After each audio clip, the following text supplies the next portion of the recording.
Breaking down the dash. Mastering dashes and hyphens in English. Hello, English learners. Today, we're going to delve into an often confusing, yet incredibly important aspect of English grammar: dashes and hyphens. These two punctuation marks may seem small, but they play a major role in crafting clear and meaningful sentences. So, let's break them down. First, let's discuss the hyphen. This is the shorter of the two and is used to connect words and parts of words. For instance, it's used in compound words, like well-known, and to break a word at the end of a line. Remember, a hyphen is not a space. There's no gap before or after it. Also, there should be no spaces around a hyphen unless it is part of a suspended compound, e.g., we need a 3 or 4 bedroom house. Now, let's look at some examples to illustrate hyphen usage. Compound adjectives: she's a well-known author. Number ranges: read pages 25 to 30.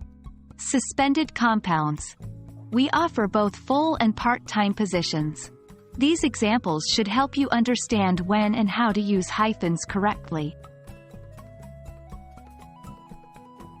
Moving on, let's talk about the dash. There are two types, the N dash and the M dash. The N dash is slightly longer than a hyphen, and the M dash is the longest.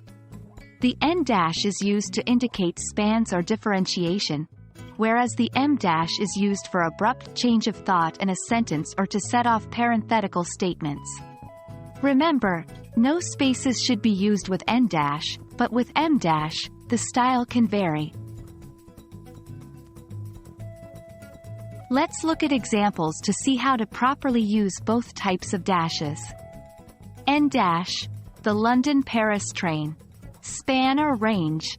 M dash, she bought a lot of vegetables, carrots, peas, and potatoes, for the soup.